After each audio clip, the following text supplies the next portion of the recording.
Salam sejahtera tuan-tuan dan puan-puan. Nama saya ialah Dr. Lee dan saya berasal dari Bukit Mentajam. Buat masa ini saya tinggal di Kluang, Johor. Untuk sesi ini, saya akan berkongsi dengan kalian apa yang telah saya membaca dari internet, khususnya Google, tentang masalah-masalah yang dihadapi oleh murid-murid dari sekolah SJKC dan SJKT dalam menghadapi kertas bahasa Melayu WASA UASA tahap sekolah rendah. Jadi seperti saya telah sebut tadi, saya telah mendapat informasi selepas saya membaca dari internet tentang masalah-masalah dan saya pasti itu adalah benar-benar masalah yang telah dihadapi oleh murid-murid yang menghadapi atau bakal menghadapi ataupun telah menduduki kertas bahasa Melayu WASA. Jadi selepas membaca dan mendapati maklumat tentang masalah-masalah ini di internet, saya juga telah memikirkan secara mendalam dan menyelidik masalah-masalah ini, dan pada sesi ini saya akan berkongsi dengan kalian tentang masalah yang murid-murid atau kita panggil cabaran-cabaran yang murid-murid sekolah Cina, sekolah jenis kebangsaan Cina dan sekolah jenis kebangsaan Tamil. Apakah masalah yang mereka menghadapi, cabaran yang mereka menghadapi dalam membuat kertas, menduduki kertas semasa peperiksaan WASA. Jadi masalah yang pertama yang telah saya membaca, mengetahui dan menyelidik dengan sendiri. Masalah yang pertama, kekangan kemahiran menulis dan membaca, terutama bahagian C dan bahagian D. Tetapi jangan kita lupa bahawa bahagian A dan B itu perlukan kemahiran membaca dan memahami, sebab itu adalah kertas pemahaman. Memang ada tata bahasa, tetapi itu nanti baru kita bincangkan. Pada masa ini kita bincang. Murid-murid menghadapi kekangan kemahiran membaca kalau setakat bahagian A dan B. Memahami apa yang mereka membaca, kemudian memilih jawapan kalau ianya objektif seperti terdapat di bahagian A. Untuk bahagian B pula dia perlu menulis jawapannya.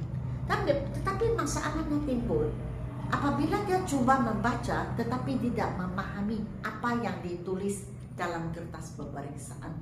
Itu adalah masalah pertama. Masalah yang kedua, murid-murid dari sekolah kebangsaan Cina, sekolah jenis kebangsaan Tamil, mereka juga mempunyai kelemahan membina ayat secara gramatis. Secara gramatis bermaksud dengan tata bahasa yang betul, dengan struktur ayat yang tepat. Biasanya bagi saya selalu beritahu ibu bapa ataupun murid-murid saya berkata begini: di mana kepala, di mana perut, di mana ekornya ayat kita. Seharusnya mana kita letakkan perkataan? Adakah ia di depan, di belakang, ataupun di tengah-tengah? Jadi ini adalah satu kelemahan murid-murid. Mereka mempunyai masalah semasa melakukan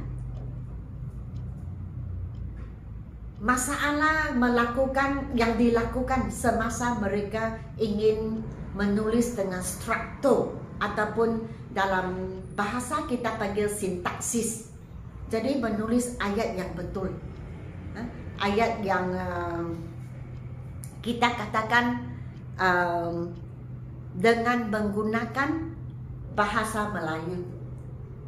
Sebab biasanya kita melihat murid-murid dari sekolah kebangsaan jenis Cina dan Tamil, mereka akan menulis ayat yang dipengaruhi dalam bahasa ibunda mereka. Jadi itu adalah satu kelemahan. Seterusnya, kosakata ataupun perbendaharaan kata. Dalam bahasa Inggris kita kata vocabulary. Itu adalah satu masalah yang besar. Sebab kita tengok kertas WhatsApp bahasa Melayu, ada banyak perkataan yang susah, yang murid-murid tidak tahu artinya.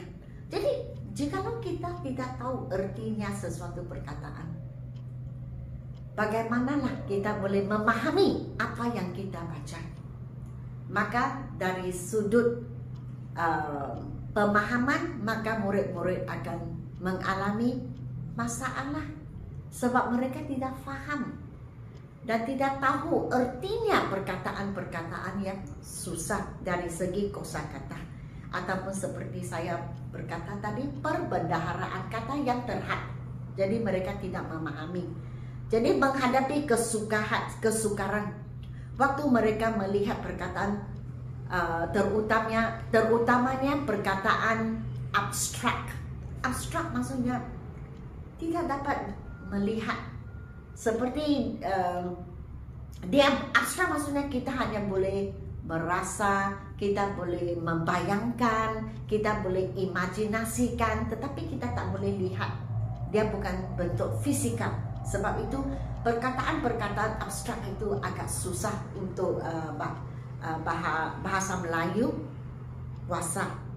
Dan memang kita tahu tahap yang kita melihat di kertas bahasa Melayu WhatsApp itu agak tinggi. Sebab itu murid-murid dari SJKC, SJKT berasa amat susah semasa mereka melihat ayat-ayat, perkataan-perkataan dalam bahasa Melayu. Selepas ini, seterusnya, dari segi menulis karangan. Karangan respons terbuka, terutama bahagian D, penulisan karangan. Sebab apa?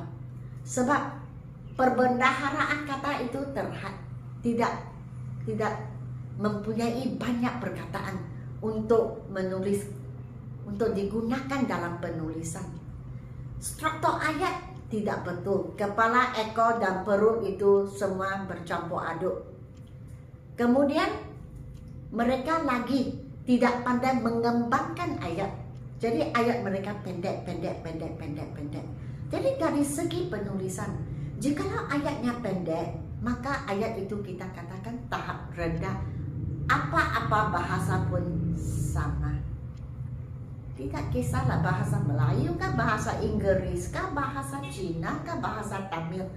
Asal ayat kamu pendek, setiap ayat pendek, bukan sekali-sekala pendek, maka kita sudah mengetahui bahwa pelajar itu tidak pandai mengembangkan ayat itu. Dua ayat menjadi satu dengan menggunakan kata hubung. Ya. Jadi waktu dia tidak dapat menulis dengan ayat yang panjang, maka kita sudah tahu tahapnya agak rendah. Seterusnya, masalah yang kita boleh lihat ialah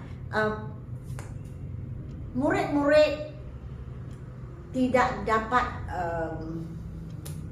mengembangkan isi. Memang mereka, kalaupun mereka tahu bagaimana menulis karangan dalam bahasa mereka, selain dari tidak tahu perkataan itu digunakan, apakah perkataan itu dalam bahasa Melayu, mereka tidak dapat menulis karangan ayat dalam bentuk atau secara kreatif. Mereka tidak tahu. Terutamanya jikalau mereka tidak mempunyai bantuan kata kosa, ataupun mereka tidak didedakan dengan visual. Visual maksudnya kita memberi mereka melihat gambar-gambar, mereka agak susah untuk berpikir secara kreatif. Selepas itu, lagi satu masalah adalah murid-murid gagal menjawab soalan, terutama mengapa, bagaimana. Itu mereka rasa sangat susah. Sebab apa? Sebab mereka tidak dapat memberikan ulasan dan hujah yang rasional ataupun logikal. Jadi kita tahu format wasa itu, terutama bahagian C dan bahagian D juga, bahagian penulisan. Kita perlukan murid-murid yang terutama bahagian C. Pada pendapat kamu, pendapat, mengapa begitu, bagaimana begitu, mereka berasa amat susah untuk mengeluarkan perkataan-perkataan, menghasilkan perkataan-perkataan dalam bentuk penulisan secara kreatif, secara logik. Susah mereka membuat begitu sebab mereka tidak pandai menghasilkan ayat dengan struktur yang betul dengan menjawab mengapa atau bagaimana. Jadi ini lagi satu soal masalah. Lagi satu cabaran ialah murid-murid dari SJKC dan SJKT. Mereka sukar untuk menstruktur jawapan subjektif, maksudnya sendiri menulis. Sebab itu memerlukan analisis yang mendalam. Jadi untuk seorang murid yang perlu memberi satu hasilan ayat ataupun dalam 50 patah perkataan, apakah kamu akan buat untuk membantu kawan kamu atau untuk menyelesaikan masalah ini? Memang dia tahu, dia faham soalan, tetapi dia tidak dapat menghasilkan jawapan sebab kekurangan kosakata, tidak pandai menulis dalam ayat yang betul dengan dari segi gramatis, grammar, tata bahasa, ataupun kita kena tahu kemudian struktur ayat, di mana kepala, di mana ekor. Itu masalah besar untuk murid-murid dari kedua-dua sistem sekolah yang saya tertulis di papan. Kemudian ada lagi satu masalah, murid-murid dari SJKC, SJKT, mereka menghadapi kesukaran untuk mentafsir teks bukan linear. Contohnya kalau diberi jadwal, infografik, kalau diberi iklan. Sebab ini memerlukan kemahiran memindahkan maklumat secara tepat. Itu pun mengakibatkan mereka menghadapi kesukaran. Mereka berasa amat susah bagaimana menulis karangan yang berbentuk sedemikian. Dan kita boleh lihat dari internet, dan saya sendiri pun bersetuju bahawa satu daripada masalah yang amat besar untuk SJKC dan SJKT semasa mereka menduduki wasa bahasa Melayu itu adalah kekurangan pendedahan, kekurangan persekitaran berbahasa Melayu. Ini adalah kita panggil ini adalah faktor bahasa ibunda. Di sekolah SJKC, SJKT, kita boleh melihat bahawa murid-murid dalam masa 6 tahun mereka menggunakan, contohnya SJKC, ini sekolah vernacular, mereka menggunakan bulat-bulat bahasa Cina untuk berbual, untuk menerima arahan semasa perhimpunan, semasa aktiviti dalam kelas, semasa belajar, apabila cikgu mengajar, semua dalam bahasa Cina, semua dalam bahasa Tamil. Jadi pendedahan dan persekitaran yang terhad, mereka tidak mempunyai ruang untuk mengenal bahasa Melayu dengan lebih mendalam, sebab mereka bulat-bulat menggunakan bahasa Cina, bahasa Tamil. Jadi bahasa Melayu adakah? Tidak ada. Semasa waktu bahasa Melayu, masa itulah guru-guru akan mengajar, dan biasanya untuk SJKC guru-guru akan menggunakan bahasa Cina untuk mengajar bahasa Melayu. Sebab apa? Sebab bahasa Melayu itu agak asing kepada murid-murid, dan mereka lebih memahami kalau cikgu membuat penerangan dalam bahasa Cina. Ini cikgu-cikgu menggunakan bahasa Tamil untuk mengajar bahasa Melayu. Itu kita faham, itu kita memahami situasi. Sebab pelajar ibunda mereka adalah Tamil ataupun sekolah Cina. Jadi bahasa Inggris atau bahasa Melayu itu menjadi bahasa yang asing untuk mereka. Dan jikalau guru-guru menggunakan bahasa Melayu 100%, waktu mengajar, gunakan bahasa Melayu untuk membuat penerangan, untuk memberi arahan, untuk memberi penjelasan, maka agak susah untuk murid-murid untuk memahami. Itu kita faham. Jadi ini adalah masalah-masalah yang dihadapi oleh murid-murid dari SJKC dan SJKT. Dan akhir sekali, satu lagi masalah yang kita boleh lihat ialah agak susah belajar di SJKC dan SJKT. Mengapa saya berkata begitu?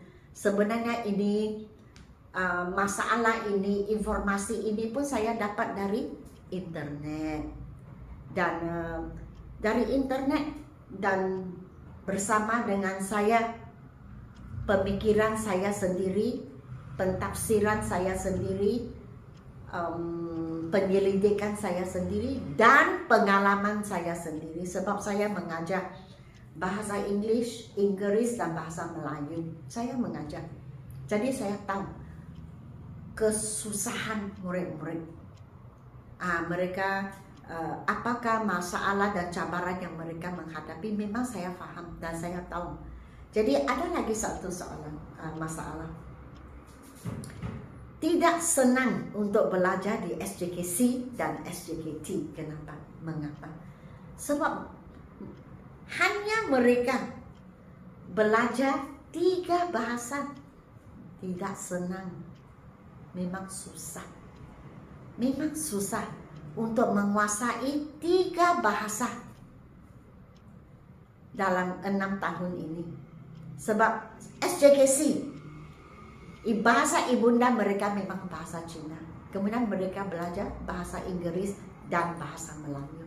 Begitu juga dengan SJKT, mereka belajar bahasa ibunda mereka, bahasa Tamil, kemudian bahasa Melayu, bahasa Inggris.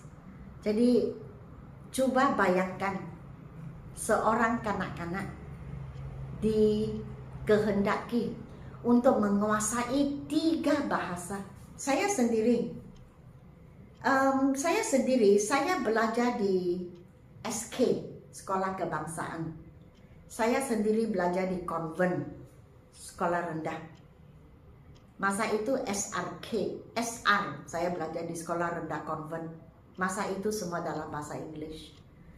Sekolah menengah, saya belajar di SM, konven. Jadi saya mempunyai kemahiran penguasaan 2 bahasa yang amat baik, bahasa Melayu, bahasa Inggris. Saya tidak pernah belajar bahasa Cina dalam hidup saya. 1 hari pun tidak ada. Tetapi oleh sebab saya mengajar di sekolah swasta Cina, maka saya menguasai bahasa Cina, tetapi dari segi pertuturan, pendengaran, dan saya belajar juga kita panggil hadi pinyin, itu bunyi-bunyi bahasa Cina supaya saya boleh menjawab, membalas WhatsApp dari ibu bapa yang berbahasa Cina. Itulah saya rasa untuk belajar di SJKC dan SJKT itu amat mencabar, sebab dikehendaki mengetahui 3 bahasa. Tetapi saya tidak saya tidak mengesyaki bahwa murid-murid tidak dapat membuat demikian. Saya pasti, kalau kita mula awal, saya pasti murid-murid akan dapat menguasai bahasa Melayu. Jikalau kita cuba mengatasi masalah-masalah, cabaran-cabaran yang saya sebut tadi, pasti murid-murid dari SJKC dan SJKT akan juga dapat menguasai bahasa Melayu dan sama tahap dengan murid-murid dari SK, demi masa depan. Sebab kebanyakan daripada murid-murid, saya tidak akan mengatakan kebanyakan, saya akan mengatakan banyak murid dari SJKC dan SJKT akan ke SMK. Jadi berasaskan pemikiran ini bahwa bahasa Melayu akan digunakan sepenuhnya semasa belajar di SMK, maka di sini saya menggalakkan semua murid dari SJKC, SJKT untuk maju dalam bahasa Melayu, menguasai bahasa Melayu, supaya masa depan kalian akan lebih senang waktu masuk ke sekolah menengah. Sebab sekarang kita pun tidak mengamalkan peralihan terus ke tingkatan 1. Maka waktu ke tingkatan 1 melalui WASA, ini adalah jambatan untuk kita masuk ke sekolah menengah dengan licin. Jalan raya itu licin sekali, licin tidak terjatuh lama. Licin maksudnya sangat senang waktu kita masuk ke sekolah menengah. Jadi demi masa depan kalian, murid-murid sekalian, menguasailah bahasa Melayu. Bermulalah seawal mungkin dan dengan bantuan guru-guru sekolah. Saya sangat yakin dengan guru-guru dari SJKC dan SJKT. Memang SK juga, tapi tema saya hari ini adalah SJKC dan SJKT, ya. Jadi SK juga guru-guru sangat bertanggung jawab. SJKC, SJKT juga guru-guru amat bertanggung jawab dan akan berusaha dengan gigih untuk mendidik anak-anak murid supaya mereka menguasai bahasa Melayu, dan murid-murid akan masuk ke sekolah menengah dengan cara yang senang sekali, dengan mudah, supaya mereka tidak susah pada belakang hari. Oke, so sekian, terima kasih saya berkongsi dengan kalian setakat ini, dan pada video yang seterusnya saya akan berkongsi dengan kalian saranan-saranan, cadangan-cadangan, cara-cara untuk mengatasi cabaran dan masalah SJKC dan SJKT dalam menghadapi bahasa Melayu WASA. Sekian, terima kasih.